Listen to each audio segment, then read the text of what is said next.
Hi, everybody. My name is Lauren. I am with Sweats in the City, and I help coaches with their online marketing, especially if they want to start coaching online. And today I have a very special guest. I have Kelsey the Kraken with me, and we are going to talk a little bit about training and acting and a whole bunch of fun type of stuff. So, Kelsey, thank you so much for joining me. No problem. And why don't we start out by you sharing a little bit about your story and your journey as a trainer and what you're doing and all that type of stuff. For sure. Hi, everyone. My name's Kelsey the Kraken. And yeah, I've been in this industry for actually a very long time. It's the only job I've ever had. So I started personal training and working with people when I was like 18, 19, 20. Worked at a couple little gyms in Calgary and very quickly realized that I wanted to be the master of my own destiny. So set off to open my own gym, brick and mortar gym. And I did this with my ex-husband. And we built this beautiful, swanky facility in Southwest Calgary, or by Chinook Ball. It was called Steenia Health and High Performance. And it was gorgeous and lovely. It was a very big project. I learned so much. And unfortunately, we did have to close. Our relationship ended, so we closed the gym. And that was actually a huge transition point for me in my fitness journey. I always thought I was going to be a trainer. I always thought I was just going to like own a gym and just do this stuff. And that really shifted the course of my life. Let's just put it that way. So my name, Kelsey the Kraken, actually comes because that's my fighting nickname. And so while I was running this gym, I was also fighting Muay Thai. And the gym kind of closed, and I felt like a dog that had been disciplined with his, little tail between his bum, and like I didn't want to coach anymore. So I kind of just concentrated on fighting for a couple of years, which was great. I learned a lot about myself. I expanded. I kind of, survived on like 2 or 3 clients, but really wasn't feeling very vital in my role as a fitness coach. And I had kind of come up, this will speak to what Lauren does, I kind of came up with my brand on the fly. It was kind of built out of crisis rather than out of intelligence and me trying to actually know who I was talking to. So yeah, so anyway, so I started like kind of training again, and I didn't have a gym. I was kind of floating around and doing whatever, and really just feeling like a bag of smashed buttholes is like the way to describe how I felt about work. And I wasn't passionate, and I was confused, and I didn't know what I was doing. And of course, that means that you don't have a really solid business base because your message is unclear. So I did a little soul searching, went to a bunch of very interesting spiritual retreats, and out of that experience came the reconnection to the performer in me, which has always existed. If you talk to my parents, you'll know that I've been like dancing and putting on shows since I was a kid. I was in drama, as a young person. And I think even my career as a fighter was performing, because I like to practice with my friends till I have something cool to show people. Then I walk out, there's a bunch of people that clap. I do this, and I give them something. So I knew that this was in me. What became the challenge is I was like, oh man, like I'm a performer, I'm an actor. How do I meld my worlds together? How do I take this training athlete side of me that I love and combine it with my acting and actually like make a job out of it? So that's where I'm at now. I'm currently rebranding, which is great, to Kelsey the Kraken, which is very me, very performer, very fun. And that's the message that I'm trying to send out to the world now. So I'm kind of taking these worlds that I have and mashing them together into a brand that's really authentically me. And subsequently, I found my voice. I found exactly who I want to talk to. I have a group of amazing women that I work with on a daily basis. I'm very grateful for finding them and them being in my lives. And it's really shaping the way that I rest and move forward with life. Yeah. That's awesome. And what do you call them? Oh, they're my gangsters. Yeah. So the program that I run, is called OG Fit Online, Original Gangster Fit Online. And so I have an online branch of that program. And then I also have when we're not in the circumstances that we're in right now, I also have an in-person version of that program, and they're my gangsters. So yeah, there's like 6 women, and they're like 50, 55 plus. They're incredible. My mom is now one of them. Oh, that's She awesome. trains with me via Zoom from New Zealand. So she's now gangster. Yeah, it's pretty cool. And so you talked a little bit on it, how like you've always had like this acting like within you, but since you've gone more into that world, what aspects have you like brought more into like your training or into your business now? That's a great question. So I think the thing that I love most about being an actor is being an actor means being so vulnerable and okay with who you are. The path of becoming an actor is a path of self-discovery. It is digging into all corners of who you are. So, you know, the example that I give is if you've got to play a murderer, for example, something that you're not very attached to, you have to find that darkness within yourself. So it really means being brave and going to parts of your soul and your psyche that maybe you've tried to repress and push out. And what I think is brilliant about that in terms of what I bring into coaching is this understanding of self, this drive to find beautiful and pure acceptance for yourself and love for yourself, and how that can actually shift everything that you do. It's not an easy thing to talk about, and it's not an easy thing to bring in, but when you start to talk about, you know, your dark side and your shame, and when we can name those things and actually explore them, it just allows people to feel really, really connected, I think, as a group, and really connected to who they are and really safe in the environment you're training. So that's sort of I think the biggest thing. Obviously play. Actors love to play. That's like our world, especially if you're working in improv or you're working in clown. Like clowning is all about just letting your inner idiot shine and connecting to people with it. So I would say in my coaching style, I bring a very performance-based coaching style. I've kind of coined myself the entertainer now. Like yeah, I think we all are sometimes. But yeah, right. Like you are just there to be like da da da da da, and that's a really fun part of my job when I can make people laugh. I know that I'm on kind of like the right path, and it really keeps people excited about coming to sessions. You know, if they don't love exercise, but they love being entertained or they love laughing, and I can provide that for them, and at the same time they're getting stronger and healthier, I'm like doing my job. Yeah. And then the last thing that I think I've really brought is actors are really good with checking in and honoring where they are in the moment. So that's important in the work that we do. Like if you have a really intense scene with your scene partner, you're going to sit down before rehearsal and you're just going to be like, how was your day? How are you? And like offload it and just like name it and let it come out. And then we kind of throw it out the door and then we go to work. And that is a component that I've brought into my training. So we do check-ins when we start. Hey, how's everyone doing? You know, how you feeling today? And sometimes it's shitty. Sometimes it's like, I'm having a terrible day. I don't want to be here, but I am. And I just need to say that. And then we just kind of go, okay, let's throw it out the door and then let's get to work. So that's been a really nice thing to add. I think it makes people feel like really listened to and really loved and not judged. Just like some days are good and some days are bad, and that's okay. You don't have to show up every day. Like, you know, it's not Instagram. It's like real life. Right? Absolutely. There's so many things that you said that I just like love, because like being like playful and fun in the gym, for like some people, the gym is so scary to like show up.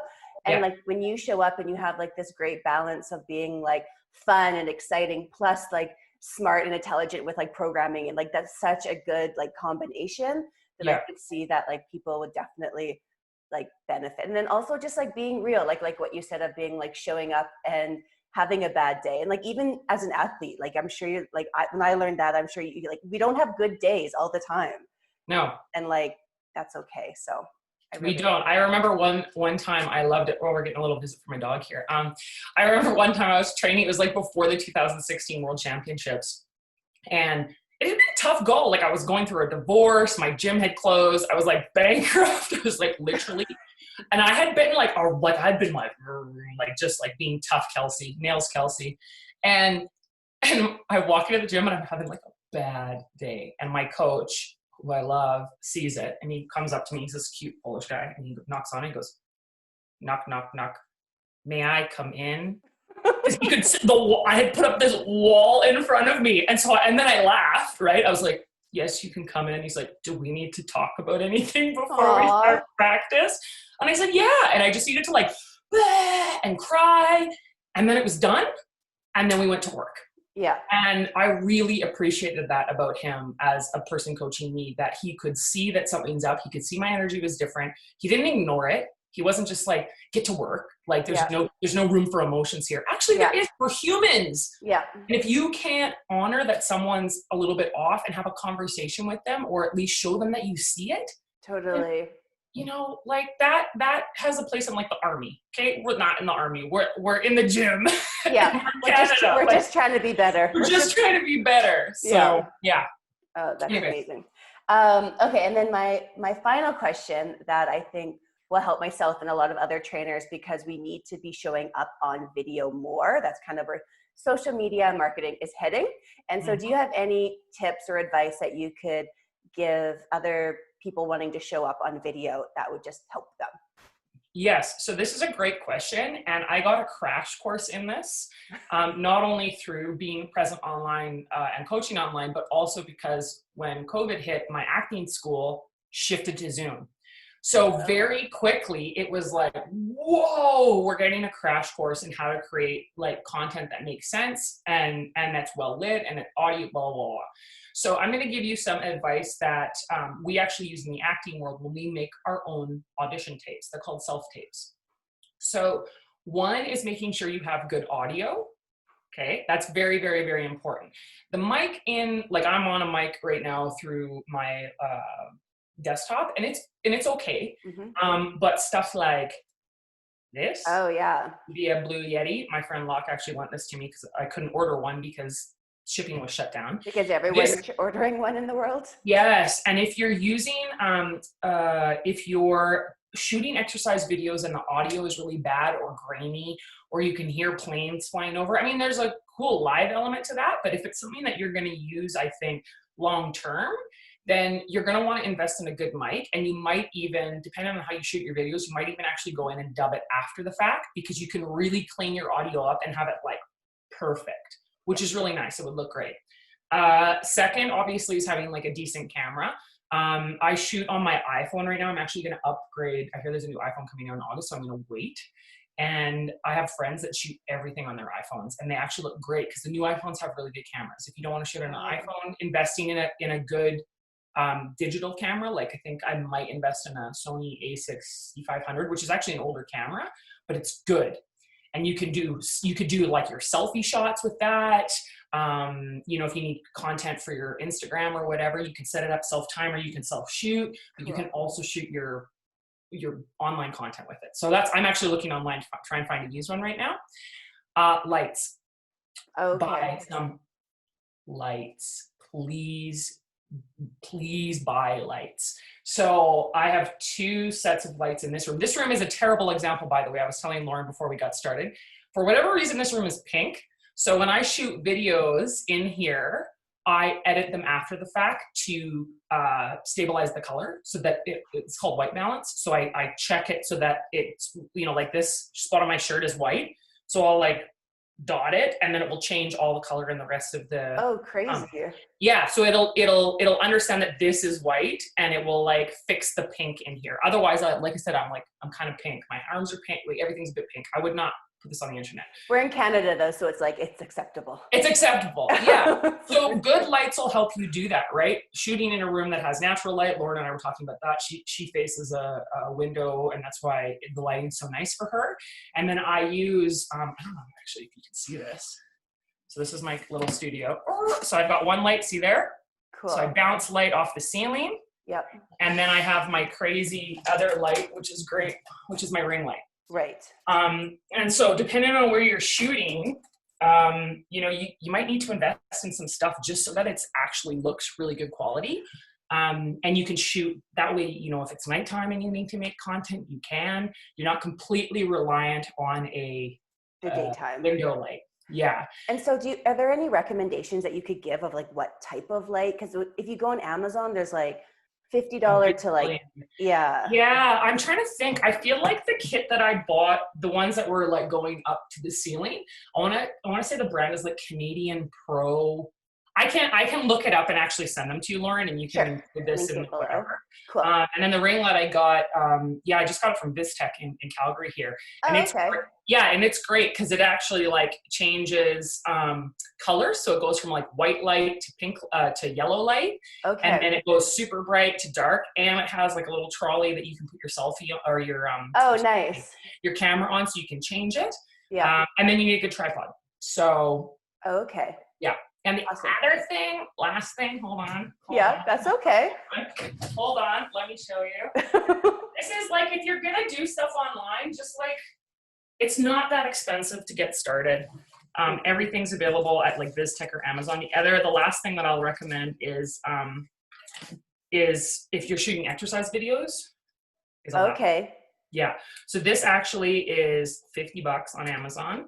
It attaches to my iPhone. So if you have an old iPhone. Okay, got it. New iPhone. Yeah. And then, right, I just run that there and then turn it on, stick it in my pants. And that way, when I'm like face down doing a plank and I'm talking into the floor, you can still hear me. Awesome. And it's just like right? Bluetooth connection. It's like, it's just a Bluetooth connection. It just talks wirelessly.